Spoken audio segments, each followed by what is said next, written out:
அஜித் தோவால் இவரை தெரியாதவங்க இந்தியாவில் யாரும் இருக்க முடியாது. இந்தியாவுடைய 5th and longest serving national security advisor இவர் தான். அஜித் தோவால் இந்தியா மட்டும் இல்லை, உலகம் ஃபுல்லும் பாப்புலரானவர். பாகிஸ்தானில் இவர் கொஞ்சம் எக்ஸ்ட்ரா பாப்புலர். இவரோட பேரை கேட்டாலே பாகிஸ்தான் நடுநடுங்கி போயிடும். நேஷனல் செக்யூரிட்டி அட்வைசர் ஆகிறதுக்கு முன்னாடி பல வருஷம் ஸ்பையாக இருந்த இவரை இந்தியாவுடைய ஜேம்ஸ் பாண்ட் அப்படின்னு சொல்லுவாங்க. ஜேம்ஸ் பாண்ட் அப்படிங்கிற நிக் நேமுக்கு 100% பொருத்தமானவர் அஜித் தோவால். ரிக்ஷாக்காரர் மாதிரியே நடித்து எதிரிகளுடைய கோட்டைக்குள்ளேயே போய் இன்ஃபர்மேஷன் சேகரித்தது, பிச்சைக்காரர் வேஷத்தில் எதிரி நாட்டுடைய அணு ஆயுத ரகசியத்தை தெரிஞ்சுக்கிட்டதுன்னு இவருடைய லைஃப் ஜேம்ஸ் பாண்ட் மூவி மாதிரியே பல ட்விஸ்ட்ஸ் அண்ட் டர்ன்ஸும் சஸ்பென்ஸும் டேரிங் ஆப்ரேஷன்ஸும் நிறைஞ்சது. ஒரு சூப்பர் காப்பாக கரியரை ஸ்டார்ட் பண்ணி இந்தியாவோட மோஸ்ட் ரெஸ்பெக்டட் இன்டெலிஜென்ஸ் ஆஃபீஸர்ஸில் ஒருத்தராக வாழ்ந்து இன்னைக்கு இந்தியாவுடைய டிஃபென்ஸ் ஸ்ட்ராட்டஜியை வடிவமைக்கிற ஒரு முக்கியமான நபராக மாறி இருக்காரு அஜித் தோவால். ஒரு சாதாரண ஐபிஎஸ் ஆஃபீஸர் எப்படி இந்தியாவோட லெஜெண்டரி ஸ்பை மாஸ்டராக மாறினார், என்ன ஆப்ரேஷன்ஸ் எல்லாம் செஞ்சார், எதனால இவருக்கு இந்தியாவோட ஜேம்ஸ் பாண்ட்னு பேர் வந்துச்சு, இதையெல்லாம் தான் இந்த வீடியோவில் பார்க்க போகிறோம். அஜித் குமார் தோவல் ஜனவரி 20, 1945 அன்னைக்கு உத்தராகண்ட் மாநிலத்தில் உள்ள பௌரி கர்வால் பகுதியில் பிறந்தார். இவருடைய அப்பா மேஜர் GN தோவல், அம்மா திருமதி இந்திரா தோவல்.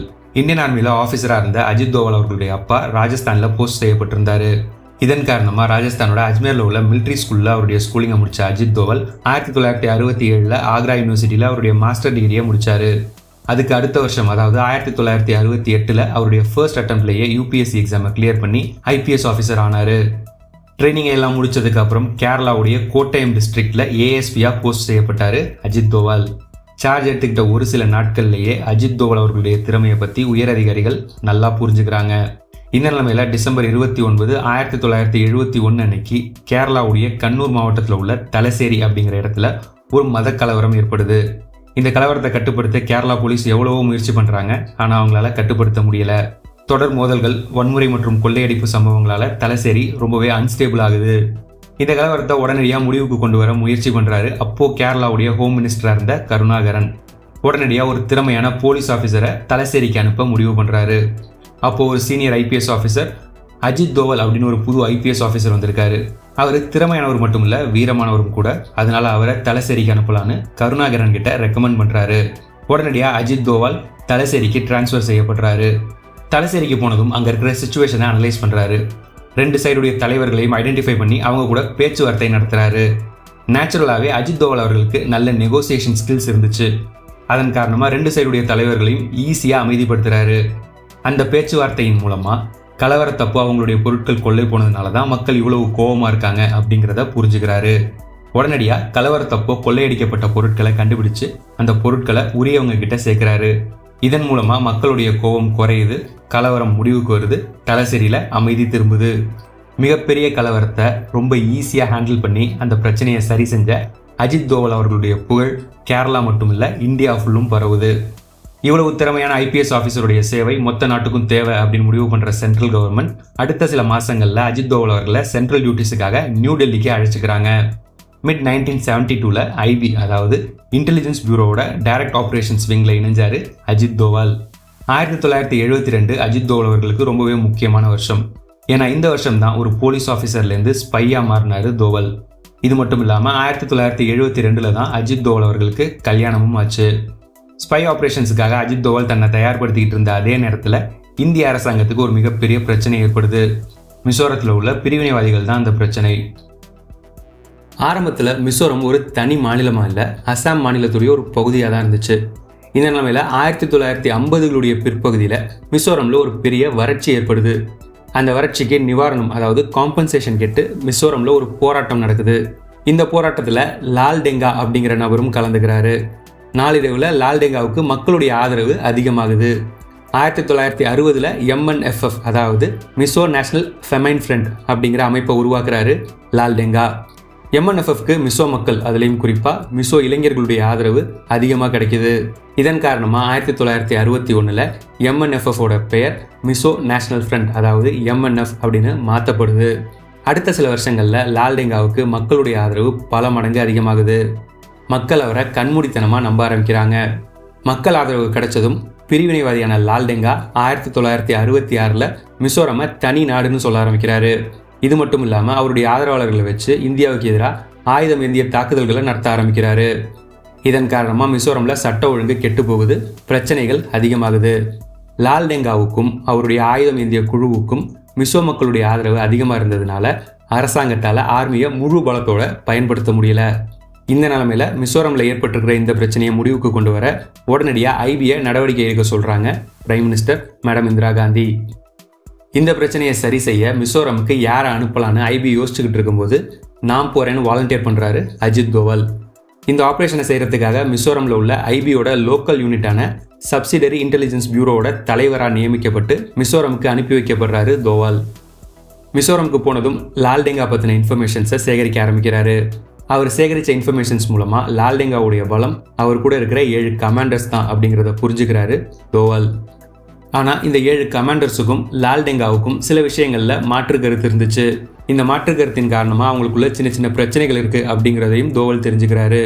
இந்த இன்ஃபர்மேஷன் கிடைச்சதும் அந்த 7 கமாண்டர்ஸை வச்சு லால் டெங்காவை வழிக்கு கொண்டு வர திட்டம் போடுறாரு அஜித் தோவல். அந்த 7 கமாண்டர்ஸும் இந்தியாவில் இல்லை, மியான்மரோட காட்டுப்பகுதியில் உள்ள கேம்ப்ஸில் தான் தங்கியிருந்தாங்க. அவங்கள மீட் பண்ணுறதுக்காக ரகசியமாக பார்டரை கிராஸ் பண்ணி மியான்மரில் உள்ள அவங்களுடைய கேம்புக்கு போகிற அஜித் தோவல் அந்த கமாண்டர்ஸை மீட் பண்ணி அவங்க கூட ஃப்ரெண்டாக முயற்சி பண்ணுறாரு. சில முயற்சிகளுக்கு அப்புறம் அவங்க கூட ஃப்ரெண்ட் ஆயிடுறாரு. அஜித் தோவல் அவர்களுக்கு இயற்கையாகவே அபாரமான பேச்சு திறமை இருந்துச்சு. அதனால கொஞ்ச நாள்லேயே அந்த 7 கமாண்டர்ஸோட நம்பிக்கைக்குரிய ஒரு நபராக மாறுறாரு அஜித் தோவல். அந்த 7 கமாண்டர்ஸுடைய நம்பிக்கைக்குரிய ஆளானதுக்கு அப்புறம் லால் டெங்கா கூட இருந்தால் அவங்களுக்கோ மிசோரம் மக்களுக்கோ எதுவும் நன்மை நடக்காதுன்னு அவங்களுக்கு புரிய வைக்கிறாரு. இப்போ இல்லைனாலும் என்னைக்காவது ஒரு நாள் இந்தியன் ஆர்மி உள்ளே வருவாங்க, அதுக்கப்புறம் உங்களை யாராலையும் காப்பாற்ற முடியாது. ஆனால் நீங்கள் இந்தியன் கவர்மெண்ட் கூட சேர்ந்தீங்கன்னா மிசோரமை தனி மாநிலமாக மாற்றி தருவாங்க. இது மட்டும் இல்லாமல் உங்கள் 7 பேரையும் மினிஸ்டர்ஸ் ஆக்கிடுவாங்க. கொஞ்சம் யோசிச்சு பாருங்கன்னு அவங்க கிட்ட சொல்கிறாரு. அந்த 7 கமாண்டர்ஸும் ஆரம்பத்தில் இந்தியன் கவர்மெண்ட் கூட சேர மறுக்கிறாங்க. ஆனால் அஜித் தோவல் அவங்கள விடுற மாதிரி இல்லை. அடுத்த 2 வருஷத்துக்கு, அதாவது 1972 1974 வரைக்கும் அந்த 7 கமாண்டர்ஸை தொடர்ந்து கன்வின்ஸ் பண்ணிக்கிட்டே இருந்தார். அதன் பலனா 1974 7 கமாண்டர்ஸில் 6 பேர் இந்தியாவுக்கு ஆதரவாக மாறுறாங்க. தன்னுடைய 7 கமாண்டர்ஸில் 6 பேர் இந்தியாவுக்கு ஆதரவாக மாறிட்டாங்கன்னு தெரிஞ்சதும் அதிர்ச்சி ஆகிற லால் டெங்கா தன்னுடைய அதிகாரம் பறி போயிடுமோ அப்படிங்கிற பயத்தில் ஏன் கூட பேச்சுவார்த்தை நடத்துங்கன்னு இந்தியா கிட்ட கெஞ்ச ஆரம்பிக்கிறாரு. இந்திய அரசாங்கமும் லால் டெங்கா கூட பேச்சுவார்த்தை நடத்துகிறாங்க. இதன் மூலமாக மிசோரமில் இருந்த பிரிவினைவாதமும் ஆயுதம் ஏந்திய போராட்டமும் முடிவுக்கு வருது. அஜித் தோவல் அவர்களுடைய முதல் ஸ்பை மிஷனும் சக்ஸஸ்ஃபுல்லாக அமையுது. அதுக்கப்புறம் இந்தியன் கவர்மெண்ட்டுக்கும் லால் டெங்காவுக்கும் இடையில பல வருஷங்கள் பேச்சுவார்த்தை நடக்குது. ஃபைனலாக மிசோரம் தனி ஸ்டேட் ஆகுது. லால் டெங்கா எலெக்ஷனில் போட்டியிட்டு மிசோரம் ஸ்டேட்டுடைய முதல் சிஎம் ஆகிறாரு.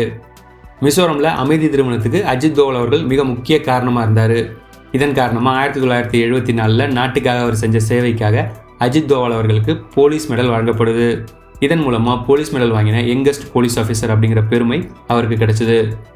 அஜித் தோவல் மிசோரமில் பிஸியாக இருந்தப்போ இந்தியாவுக்கு சிக்கிமில் ஒரு பிரச்சனை ஏற்பட்டுச்சு. சிக்கிம் அப்போது இந்தியாவோட ஒரு ஸ்டேட் கிடையாது, அது ஒரு தனி நாடு. ஆனால் சிக்கிமை பாதுகாக்கிற பொறுப்பு நம்மக்கிட்ட தான் இருந்துச்சு.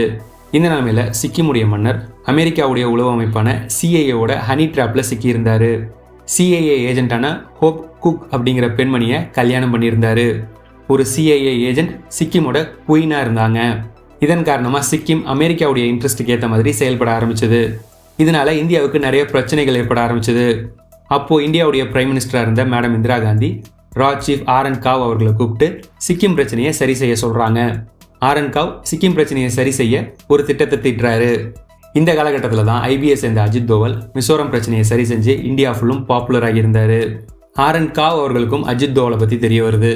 உடனடியாக தன்னுடைய பிளானை எக்ஸிக்யூட் பண்ண திறமை வாய்ந்த அஜித் தோவலை தேர்ந்தெடுத்து அவரை சிக்கிமுக்கு அனுப்பி வைக்கிறாரு ஆர்என் காவ். சிக்கிமுக்கு போன அஜித் தோவல் ஆர்என் காவ் அவர்களுடைய பிளானை பர்ஃபெக்டாக எக்ஸிக்யூட் பண்ணுறாரு. இதன் காரணமாக சிக்கிமில் மன்னராட்சி முடிவுக்கு வருது. இது மூலமாக சிக்கிம் மேலே இருந்த அமெரிக்காவுடைய பிடியை சக்ஸஸ்ஃபுல்லாக உடைச்சாங்க ஆர்என் காவும் அஜித் தோவாலும். இதை தொடர்ந்து சிக்கிமில் ஒரு ரெஃபரண்டம் நடக்குது. அதில் 97.55% சிக்கிம் மக்கள் சிக்கிமை இந்தியா கூட இணைக்க ஆதரவாக வாக்களிக்கிறாங்க. இதன் அடிப்படையில் 16 மே 1975 அன்னைக்கு இந்தியா கூட இணையுது சிக்கிம். 1974 ஸ்மைலிங் புத்தா அப்படிங்கிற பேரில் இந்தியா அவங்களுடைய முதல் நியூக்ளியர் டெஸ்ட்டை சக்ஸஸ்ஃபுல்லாக செஞ்சு முடித்தாங்க. இதை பார்த்து பயந்து போன பாகிஸ்தான் அவங்க நாட்டுக்கும் நியூக்ளியர் டெக்னாலஜி வேணும்னு முடிவு பண்ணுறாங்க. இந்தியா மாதிரி சொந்தமாக ரிசர்ச் பண்ணாமல் ஃப்ரான்ஸ் கிட்டையும் சைனா கிட்டையும் நியூக்ளியர் டெக்னாலஜி பற்றின ரிசர்ச்சுக்கு உதவி கேட்குறாங்க. அந்த நாடுகளும் பாகிஸ்தானுக்கு உதவி பண்ணுறாங்க. ஆனால் கொஞ்ச நாள்லேயே பாகிஸ்தான் அணு ஆயுதம் தயாரிக்க தான் நியூக்ளியர் டெக்னாலஜியில் உதவி கேட்குறாங்கன்னு தெரிஞ்சுக்கிற ஃப்ரான்ஸ் பாகிஸ்தானுக்கு உதவி பண்ணுறதை நிறுத்திடுறாங்க. ஆனால் சைனா பாகிஸ்தானுக்கு தொடர்ந்து உதவி பண்ணுறாங்க. பாகிஸ்தான் நியூக்ளியர் டெக்னாலஜி பற்றி ரிசர்ச் பண்ணிட்டு இருக்கிற விஷயம் அறகுறையாக இந்தியாவுக்கு தெரிய வருது.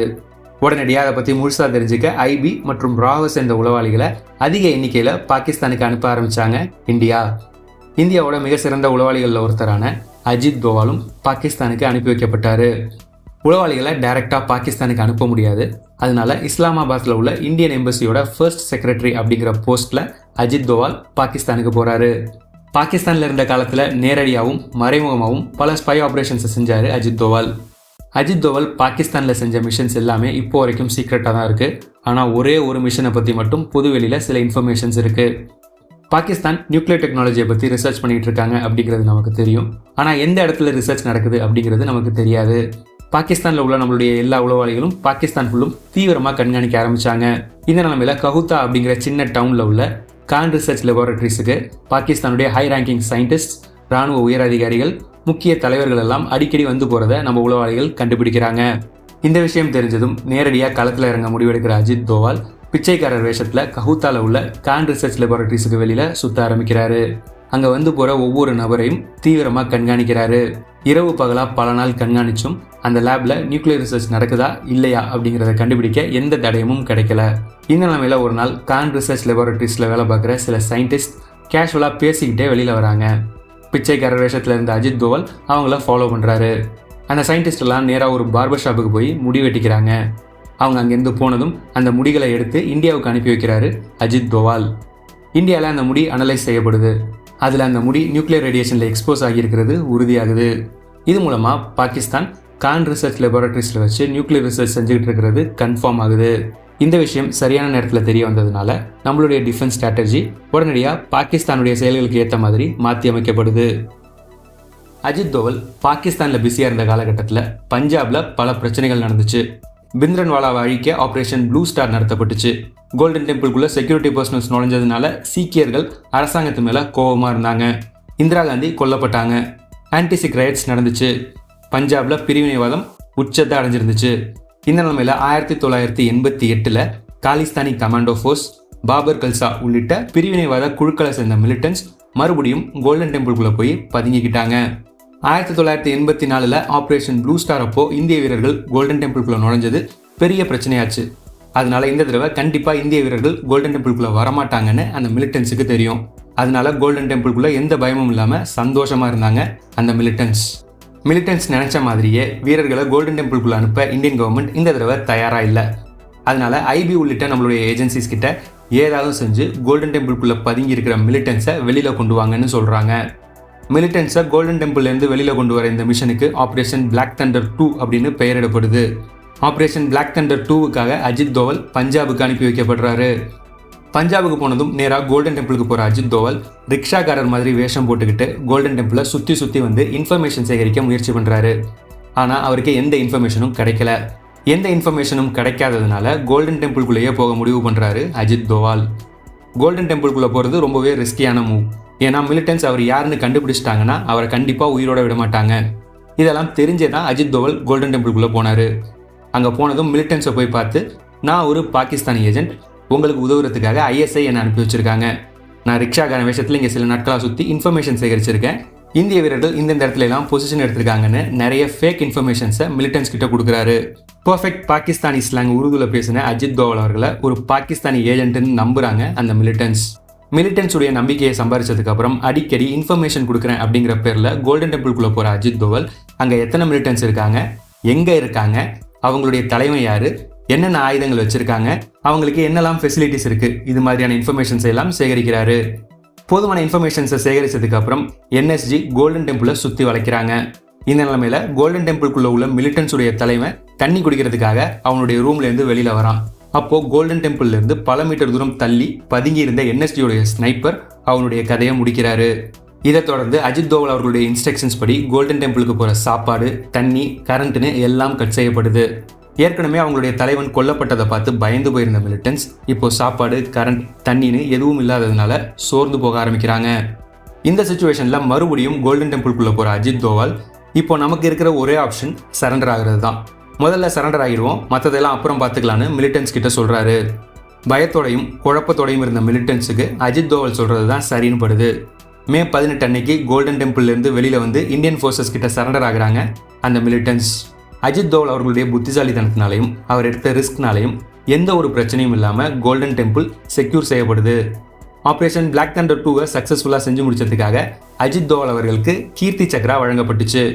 கீர்த்தி சக்ராவை வாங்கின முதல் போலீஸ் ஆஃபீஸர் நம்மளுடைய அஜித் தோவல் தான்.